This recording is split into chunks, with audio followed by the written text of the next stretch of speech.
The scent of rosemary and garlic hangs in the air, a warm, comforting lie. It clings to the linen napkins I ironed this morning, to the heavy velvet curtains I drew myself against the encroaching dusk. Our home, the one we built with our own hands, feels like a stage set for a play I didn't know I was in. Laughter, light and brittle, tinkles around the long oak dining table. It's the sound of champagne bubbles popping, the sound of polite society pretending. My own smile feels like a porcelain mask I've glued to my face, and I'm terrified the cracks are beginning to show. Across the table, my husband, Mark, is holding court. He's magnetic as always. His laugh is a deep, confident rumble that makes the other women at the table lean in, their eyes glinting. He catches my gaze and gives me a small, approving nod, a silent, "Well done, my dear," the perfect host, the perfect husband. Then the doorbell chimes, a sharp, intrusive sound that cuts through the mellow hum of conversation. Mark's head snaps toward the door. A flicker of something, panic? Anticipation, crosses his face before it's smoothed away. "Must be Jessica," he says a little too brightly. "Her flight was delayed." He pushes his chair back. "Darling, you don't mind, do you?" Last-minute addition. She's a crucial part of the new downtown project. An absolute shark. I murmur something agreeable, already moving toward the hall. The name means nothing to me. Jessica. A colleague. It happens. But as I walk, the floorboards seem to groan under my feet.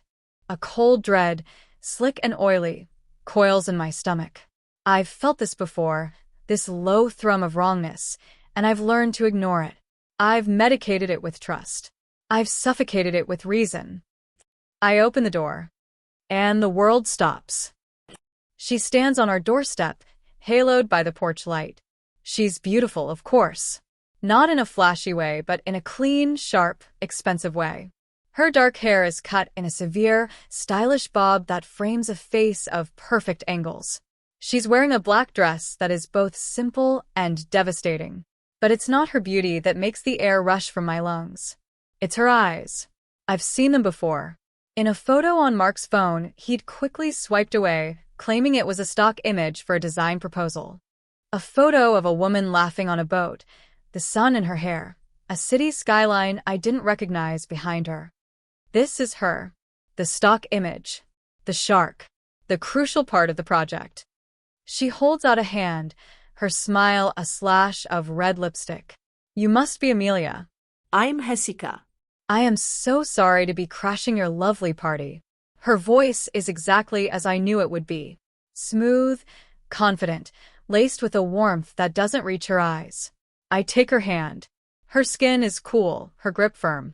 My own hand is trembling. Mark appears behind me, his hand landing on the small of my back. It's meant to be a gesture of affection, of unity.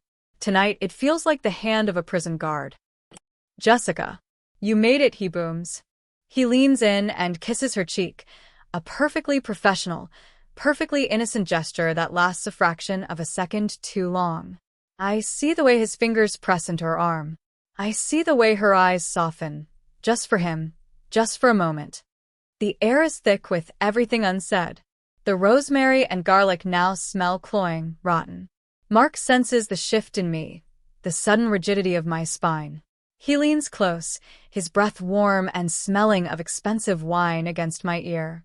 His voice is a low, urgent whisper, a command wrapped in a plea. "Just act normal," he hisses. "Amelia. Please. Just be normal." The world tilted on its axis. If you've ever had a moment where everything you knew was a lie, tell me in the comments. I read every single one.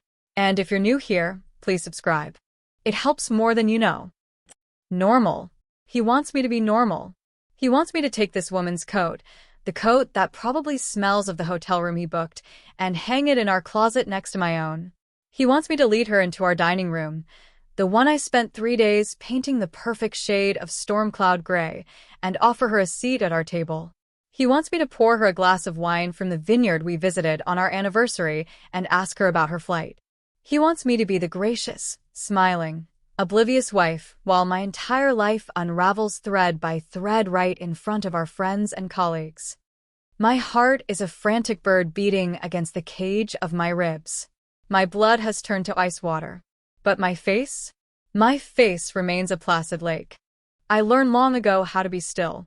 I learned it from my mother, who could host a dinner party for 12 with a smile while my father was quietly drinking himself into a stupor in his study. Stillness is a woman's armor. So I smile. A wide, bright, brittle thing.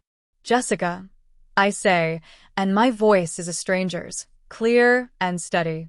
We're so glad you could make it. Come in, let me get you a drink. I turn and walk back toward the dining room, a perfect automaton of hospitality.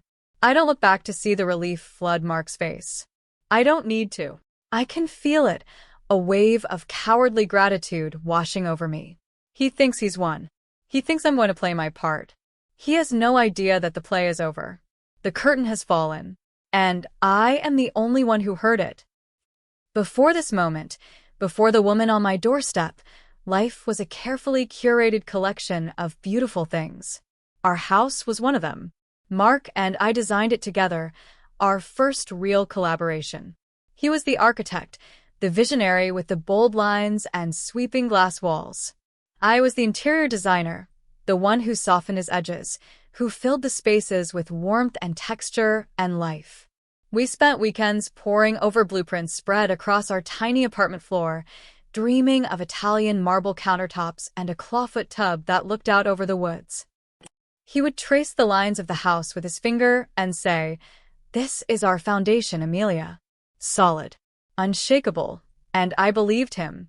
I believed him because I wanted to. I had loved him since we were 21, two ambitious kids in college who saw a reflection of their own dreams in each other's eyes. He was going to build cities, and I was going to make them beautiful. I gave up my own fledgling design firm when his career took off. It wasn't a sacrifice, not really. It was a joint decision. We're a team, he'd said, holding my hands across a table at our favorite Italian restaurant. You help me build the empire, and it will be our empire. His firm, Archer Designs, became my full-time, unpaid job.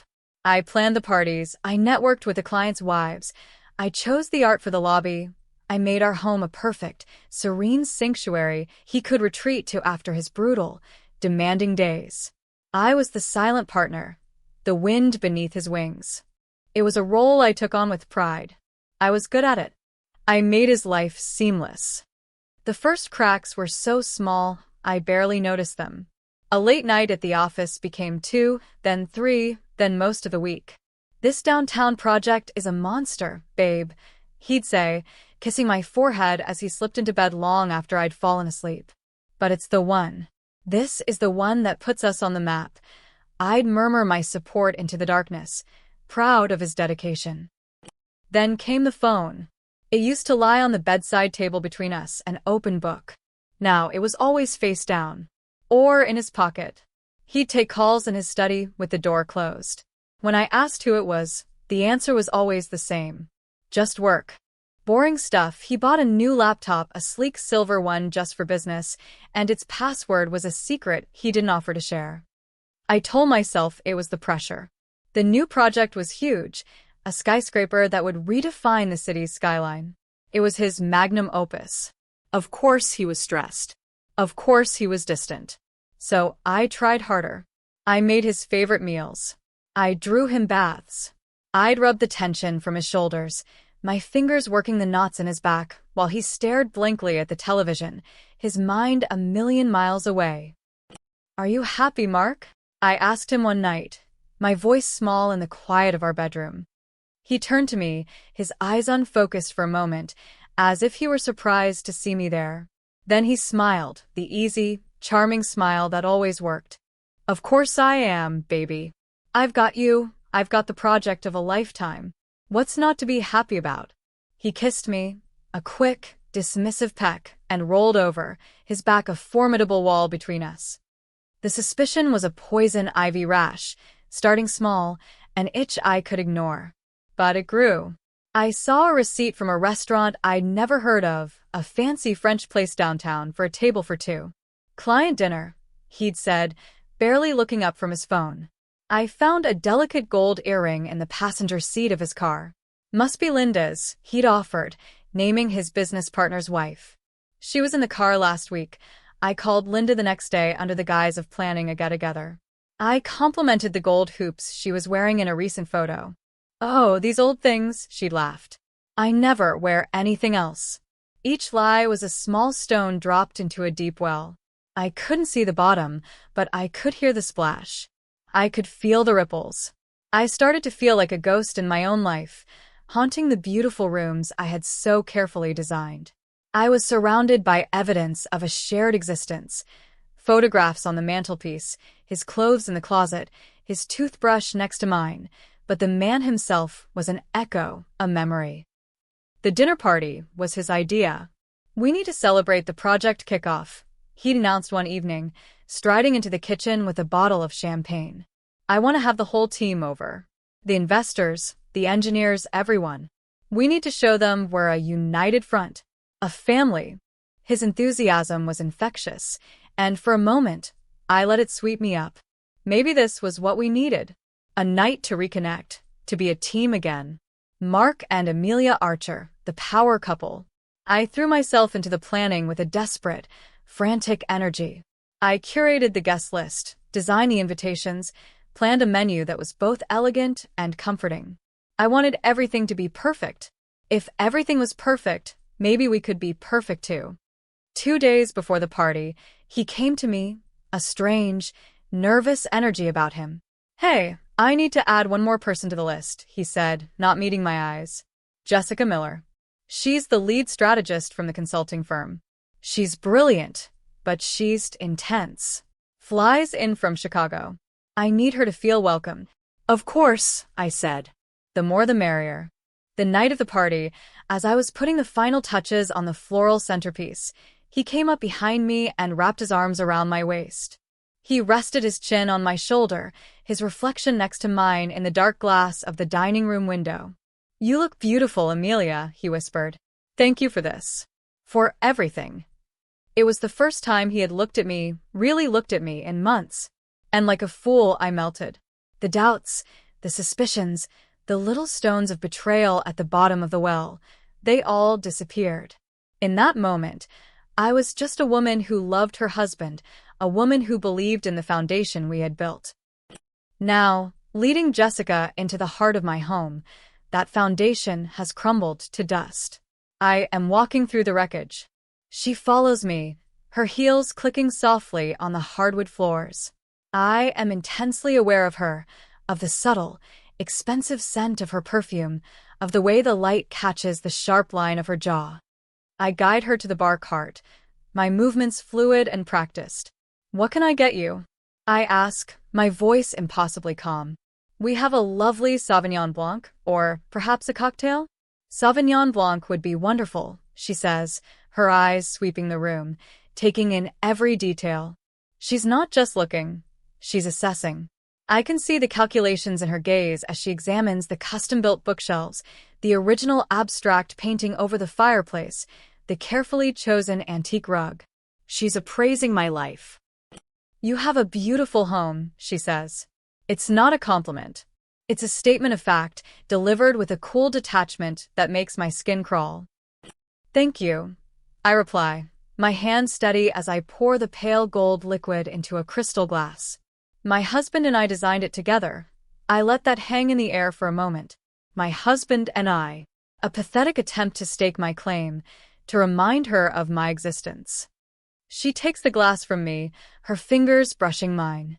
A jolt, like an electric shock, passes between us.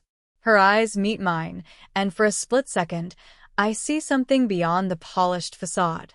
A flicker of triumph, of pity. She knows. Of course she knows. She knows who I am, and she's here anyway. Mark swoops in, ever the gracious host, saving us from the silence. He places a hand on Jessica's back, a casual, proprietary gesture. "Amelia, darling, why don't you introduce Jessica to the Hendersons? I need to steal her for a moment to talk shop with the investors." He steers her away, his head bent toward hers, their bodies forming a private, intimate space in the middle of our crowded living room. I watch them go, a cold, hard knot forming in my chest. He didn't even introduce us. He just handed her off like a package. I turned to the Hendersons. Robert is one of Mark's primary investors, a stout man with a booming laugh and a wandering eye. His wife, Carol, is a woman I genuinely like, sharp and funny, with a no-nonsense attitude. Amelia, your home is just stunning, Carol says, squeezing my arm. You have such an incredible eye. Thank you, Carol, I say, the words tasting like ash. Have you met Jessica Miller? She's the lead strategist on the new project. Robert Henderson's eyes light up. Yes, the wunderkind from Chicago. Mark has been singing her praises for months. Says she's the secret weapon. Months. The word rings in my ears. Not weeks. Months. The trips to Chicago he'd claimed were for site visits. The late-night conference calls. The secret weapon. I spend the next hour on autopilot. I smile, I laugh, I refill glasses, I make sure everyone has enough canapes. I am the perfect hostess, a ghost gliding through her own wake. All the while I am watching them. Mark and Jessica. They are clever. They keep a careful distance, always surrounded by a buffer of other people. But I see it. I see it in the way his eyes follow her when she moves across the room. I see it in the way she laughs, a genuine, unguarded sound she only makes when he's the one who has spoken. I see it in the shared glances that last a millisecond too long, glances that are thick with a private history I am not a part of. They are communicating in a language I was never meant to understand, right here in my own home. Dinner is announced, and we all move to the table. I've arranged the seating chart with meticulous care, placing myself at one end and Mark at the other. It's a classic, formal arrangement, meant to facilitate conversation. Tonight, it feels like I'm at one end of a battlefield, and he is at the other, with his second-in-command seated conveniently to his right. I placed Jessica next to Robert Henderson, hoping to keep her occupied. The conversation flows around me. People praise the food, the wine, the ambience. I nod and smile, a benevolent queen presiding over a feast of lies. My plate is full of food I can't eat. The roast chicken, which I season with my own hands, tastes like cardboard. The wine is vinegar in my mouth. Mark is in his element.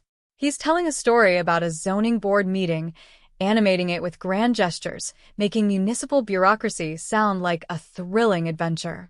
Everyone is captivated. He's a born performer, and I have been his most devoted audience. Across the table, Jessica watches him, a small, knowing smile on her face. She catches me looking at her and, instead of looking away, she holds my gaze. There is a challenge in her eyes, a cool assertion of her place here.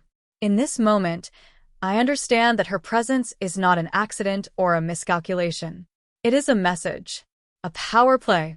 She is here to show me that she can walk into my home, sit at my table, charm my husband, and I will do nothing.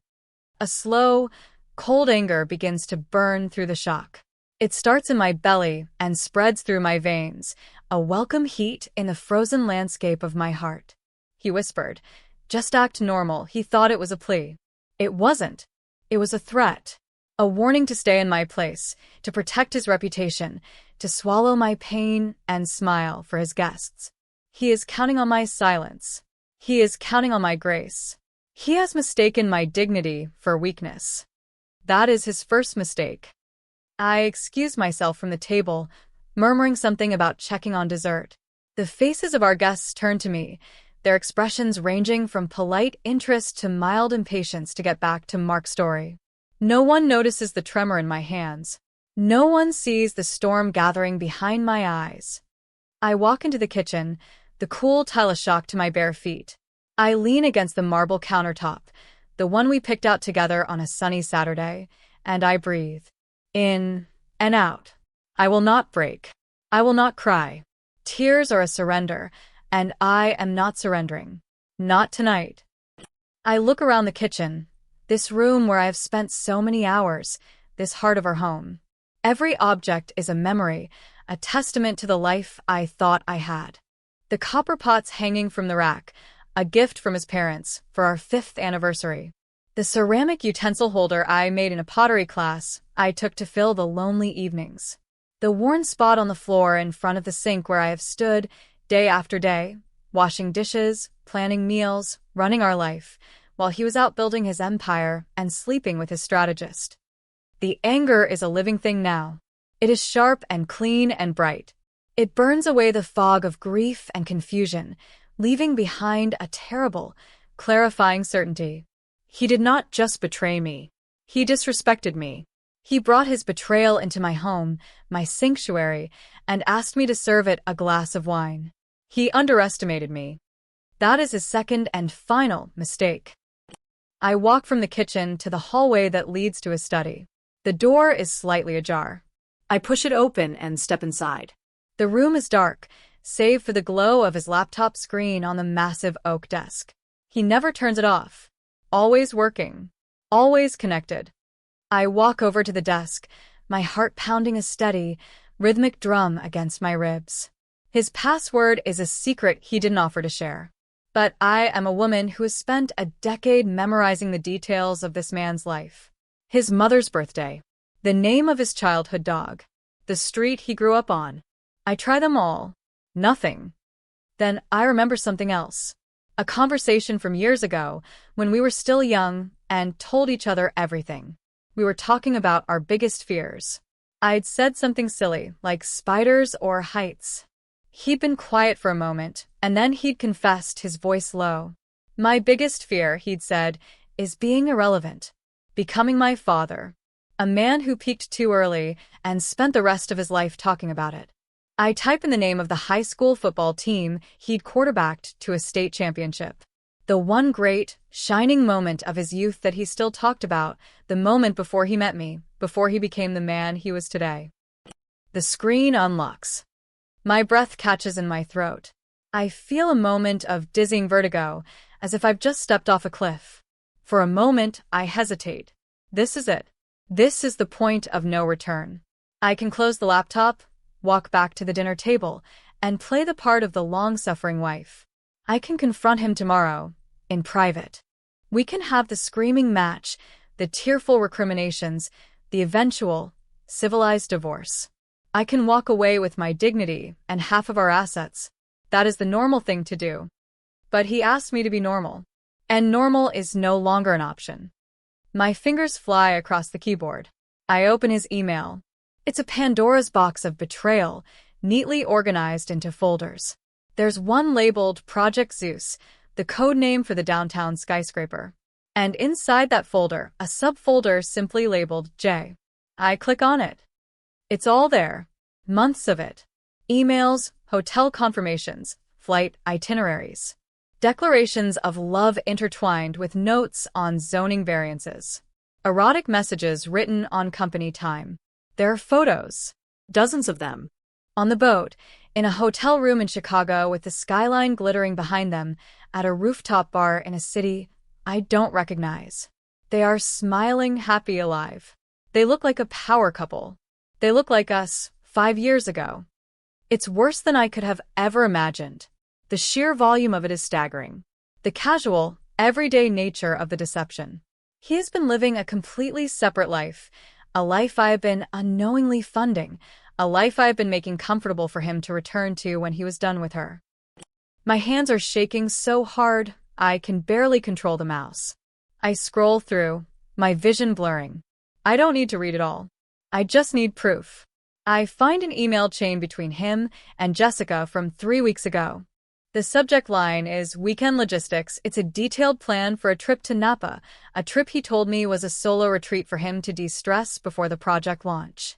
He'd used our shared credit card, the one I pay the bills for, to book a suite at Aubert's du Soleil. He'd forwarded the confirmation to her with a note. Our sanctuary. Can't wait to be alone with you. Beneath that email is another, more damning one. It's from Mark to Robert Henderson, our guest of honor, the primary investor.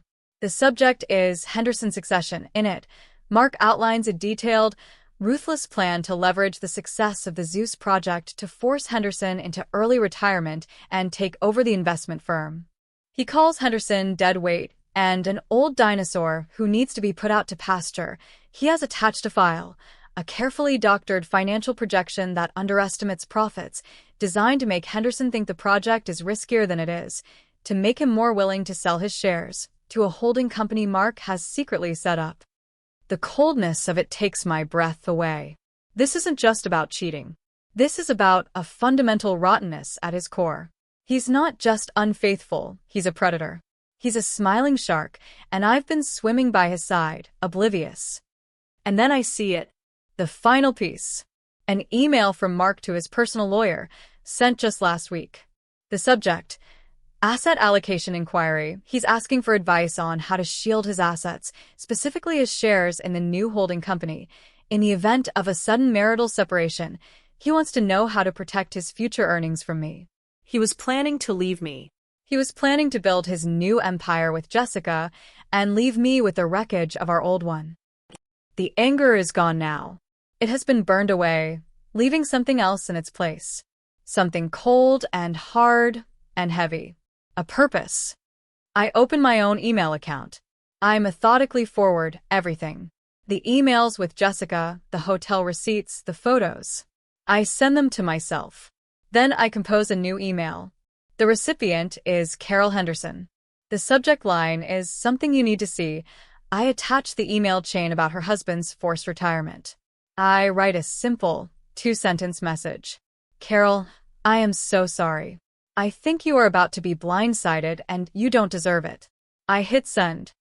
Then I forward the asset allocation inquiry from Mark to my own lawyer, a bulldog of a woman I'd hired for a contract negotiation years ago and kept on retainer. My message is even simpler. He's making his move. Get ready. Finally, I stand up. I smooth down my dress. I look at my reflection in the dark screen of the laptop. My face is pale, my eyes are huge, but there is a strange calmness in my expression. The porcelain mask is gone. This is my real face. This is the face of a woman who has nothing left to lose, and therefore, nothing left to fear. I walk out of the study, closing the door softly behind me. I walk back toward the dining room. The sound of laughter grows louder as I approach. They are all still there, happy, oblivious, drinking my wine, eating my food, sitting in my house. My home. I pause in the doorway, unseen. Mark is at the head of the table, telling another story. Jessica is looking at him, her face alight with adoration. In this moment, I don't feel grief. I don't feel rage. I feel a profound, bottomless pity. For her. She thinks she's the winner. She thinks she's the future. She has no idea that she's just the next casualty. She has no idea that the man she's in love with is a black hole, a thing that consumes everything around it and gives nothing back. He's a man who fears irrelevance. I'm about to make him a legend. I walk back to my seat at the end of the table. My entrance causes a small lull in the conversation. Mark looks at me, a question in his eyes. Everything okay, darling? Everything is perfect, I say, my voice clear and steady. I pick up my wine glass. The stem is cool against my fingers. I look down the long table, at the faces of our guests. Friends. Colleagues. Accomplices. And I make a decision. I am not going to do this tomorrow. I am not going to do this in the sterile quiet of a lawyer's office. I am going to do it here. In this room he built, at this table I sat. He wanted a performance. I'm going to give him one. I stand up. The movement is slow, deliberate. All eyes turn to me. The chatter dies down. The room becomes unnervingly quiet. Even the clinking of cutlery stops. There is only the sound of my own breathing, steady and even. Mark is staring at me, his smile frozen on his face. A flicker of alarm appears in his eyes. He knows this is not in the script. He opens his mouth to say something, to cut me off, to regain control. But I am faster. I raise my glass. I'd like to propose a toast, I say. My voice doesn't waver. It fills the silent room. To my husband, Mark. He relaxes slightly, a relieved smile touching his lips. He thinks this is a gesture of support, of love. He lifts his own glass in response. To a man of incredible vision, I continue, my eyes locked on his. A man who can build skyscrapers, who can charm investors, who can convince everyone that he is a king. I pause, letting the words hang in the air. And to his secret weapon. I turn my gaze slowly, deliberately, down the table until it lands on Jessica. Her smile falters. She looks confused. To Jessica, I say, my voice dropping a little, becoming more intimate, more conspiratorial. For her tireless work on Project Zeus. For all the late nights. The long-distance calls. The weekends in Chicago and Napa. We are all so grateful for your dedication. The air in the room has changed. It is thick, heavy, charged with a sudden, palpable tension. Our guests are looking back and forth between me, Jessica, and Mark, their faces a mixture of confusion and dawning horror. They know something is happening, even if they don't know what it is. Mark's face has gone white. He is staring at me, his eyes wide with disbelief and fury. He shakes his head, a tiny, almost imperceptible movement. Don't, his eyes plead. Don't you dare. I give him a small, cold smile. A smile that says it's too late. I turn my full attention to Jessica. Her face is a mask of polite confusion, but her knuckles are white where she grips the stem of her wine glass. It's just so wonderful to finally meet the woman I've been hearing so much about. Though, to be fair, I haven't been hearing it from Mark. I've been reading it in his emails. A collective gasp goes through the room. Someone drops a fork. It clatters against a plate with a sound like a gunshot. Jessica's face crumbles. The color drains from her cheeks. She looks at Mark, her eyes wide with panic. He is frozen, a statue carved from ice. I take a slow, deliberate sip of my wine. It tastes delicious. So I'd like to thank you, Jessica. I say, my voice as smooth as silk. Thanks for joining us tonight. I let the silence stretch, savoring the moment, the absolute, exquisite stillness of a world about to explode. I look her right in the eye. And thank you for being so good at your job. I'm sure it's not easy. But Mark has always had a type. Ambitious, smart, willing to do whatever it takes. I look back at my husband, whose face is now a mottled shade of red and white. Isn't that right, darling? He says nothing. He can't.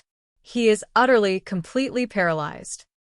I turn back to the table, to our horrified guests. I do apologize for the interruption, but I feel like a certain level of honesty is required here. And since Mark seems to have misplaced his, allow me, I take a deep breath. This is the moment. The point of no return. Jessica is not the first you see. She's just the latest. There was the intern from the summer project a few years back. The pretty blonde one, what was her name? Ashley? I found her scarf in his briefcase. And then there was the client from the Denver deal. A redhead, I believe. He claimed their late-night calls were about contracts. I suppose, in a way, they were. I look directly at Jessica now, my voice softening with mock sympathy. So you're not as special as you think you are, I'm afraid. You're just the next in line. I raise my glass a little higher. So, a real toast this time. Thanks for joining us. Mistress number 3-inch. The word hangs in the air, ugly and sharp. Jessica makes a small, wounded sound, like a dying animal. She pushes her chair back, knocking it over with a loud crash, and flees the room. We hear her footsteps pounding down the hall, the front door wrenching open, and then slamming shut, leaving behind a silence that is louder than any scream. The room holds its breath. Everyone is staring at me, their faces etched with shock, pity, and a kind of horrified admiration. Then, all eyes turn to Mark. He finally moves. He pushes himself to his feet, his chair scraping violently against the floor. His face is a thundercloud of pure, unadulterated rage. Amelia, he chokes out, his voice a strangled rasp. What have you done? I ask, my voice laced with genuine surprise. What have I done? I've simply told the truth. Isn't that what you're always saying is so important in business? Transparency. He takes a step toward me, his hands clenched into fists at his sides. You have ruined me, No, Mark, I say, my voice dropping to a near whisper, but it cuts through the silence like a razor. You have ruined yourself. I'm just the one who turned on the lights. Suddenly, a phone buzzes on the table. It's Robert Henderson's. He glances at the screen, his brow furrowed. Then he looks up, his eyes finding mine across the table. He knows. He's seen the email from his wife. His face, which had been confused and alarmed, hardens into a mask of cold fury. He looks at Mark, a look of such profound contempt that Mark actually flinches. We're done, Archer, Henderson says, his voice a low growl. You and I are going to have a conversation tomorrow. With our lawyers. He stands, throws his napkin on the table, and helps his stunned wife, Carol, to her feet. She gives me a look, a complicated mixture of pity, gratitude, and female solidarity, and then they are gone. Their departure is the signal. The dam breaks. The rest of the guests scramble to their feet, muttering apologies, avoiding eye contact, desperate to escape the blast radius. Within 2 minutes, the room is empty. It is just Mark and me. We stand at opposite ends of the long oak table, a wasteland of half-eaten food and abandoned wine glasses between us. The beautiful party is over. The beautiful life is over. You think you're so clever, don't you? He snarls, his voice dripping with venom. You think you've won. This isn't a game, Mark. I say, my voice weary. This is our life. The one you just burned to the ground. I'm going to destroy you for this, Amelia, he says, his voice low and shaking with rage. I will leave you with nothing. You'll be back to designing cheap apartments for your college friends by the time I'm done with you. I almost laugh. The threat is so pathetic, so predictable. He still doesn't get it. He still thinks he's the one with the power. You don't have anything left to destroy me with, I say calmly. While you were busy building your new empire, you forgot to check the foundations of your old one. All of our major assets, this house, our savings, our investment portfolio, they're in a trust. A trust that I am the sole trustee of. I had my lawyer set it up 5 years ago.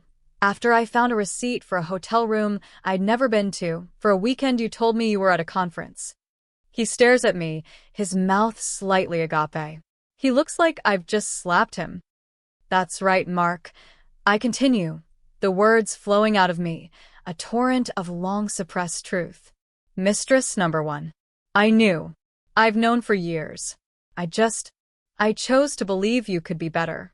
I chose to believe in us. I kept fixing the cracks in the foundation, hoping you would stop putting them there. I walk slowly around the table, my footsteps echoing in the silent house. But you didn't stop. You just got more arrogant. You thought I was stupid. You thought I was a decorative, supportive fool who would just keep your house clean and your dinner warm while you betrayed me. I stopped directly in front of him. He is taller than me, broader, but in this moment, he seems small. He seems weak.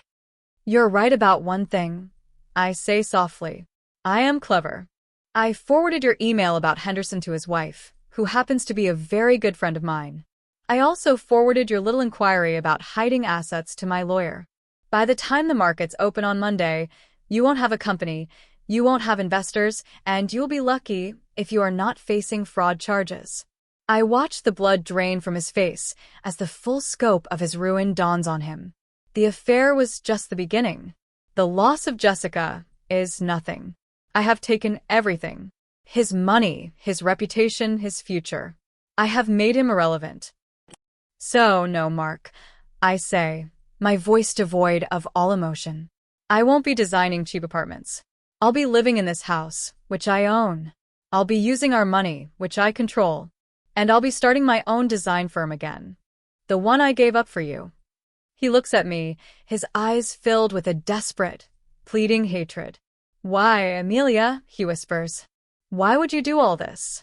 I look at him, at the man I have loved for half my life, the man I built a world with, and I feel nothing, just a vast, empty quiet. You told me to act normal, I say. This is my normal now.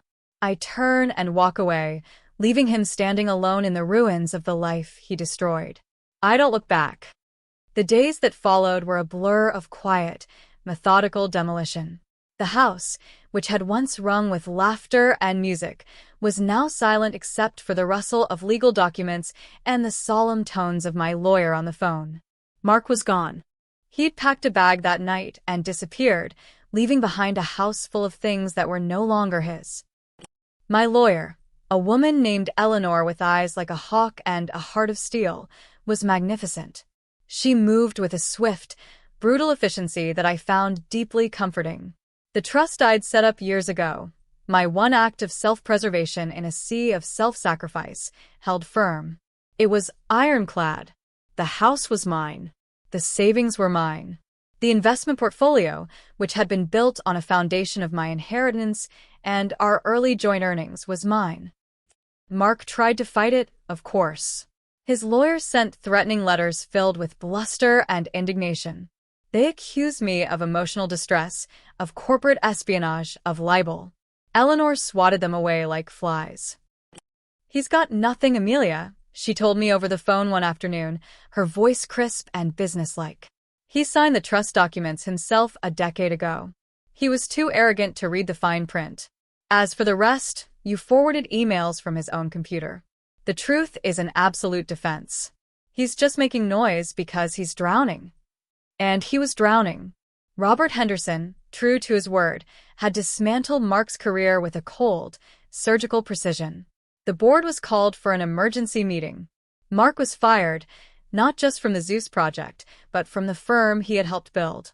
The morality clause in his contract, the one he'd laughed at when they'd signed it, was invoked. He lost his shares, his severance, his reputation. The story, sanitized for public consumption, was that he had resigned due to creative differences, but the industry was small. The whispers followed him everywhere. Jessica disappeared. I imagined she'd fled back to Chicago, her brilliant career tarnished by the scandal. I felt a flicker of something for her, not pity, exactly, but a kind of weary recognition. She was just another woman who had believed the lies of a charming man. She would recover. She would find another project, another firm, another man. Or maybe, if she was smart, she would learn to rely only on herself. Friends called, their voices a mixture of horrified sympathy and morbid curiosity. I kept my conversations brief and polite. I didn't want to rehash the drama, to pick at the wounds. Some of the wives, the ones who had been at the party, called with a different tone. A quiet, knowing sadness. "I'm so sorry, Amelia," Carol Henderson said to me, her voice thick with emotion. "And thank you. You were braver than I would have been." I understood what she meant. In every marriage there are secrets. I had just been the one to turn all the lights on. I spent my days dismantling our life together. I packed his clothes into boxes and had them sent to his parents' house. I took down the photographs from the mantelpiece, the smiling portraits of a happy couple that now looked like ghoulish masks.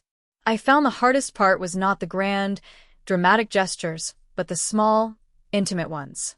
Finding a single cufflink under the bed. Throwing out the brand of coffee only he drank. Seeing his favorite armchair, now empty, by the fire. Each one was a small death, a tiny funeral for a future that would never happen. There was grief, of course. It came in waves, silent and unexpected. It would hit me in the middle of the grocery store, staring at a bottle of wine we used to share, or late at night, when the house was too quiet, and I would roll over to find the other side of the bed cold and empty. I was not grieving Mark, the man who had betrayed me. I was grieving the man I thought he was. I was grieving the 21-year-old boy, with stars in his eyes and blueprints in his hands. I was grieving the life we were supposed to have, the one built on that unshakable foundation that had turned out to be sand. But beneath the grief, something else was growing. A quiet sense of peace, of freedom. For years, I had been living with a low-grade hum of anxiety, the constant, exhausting work of ignoring my own intuition. Now, the quiet was just quiet. It wasn't empty. It was clean.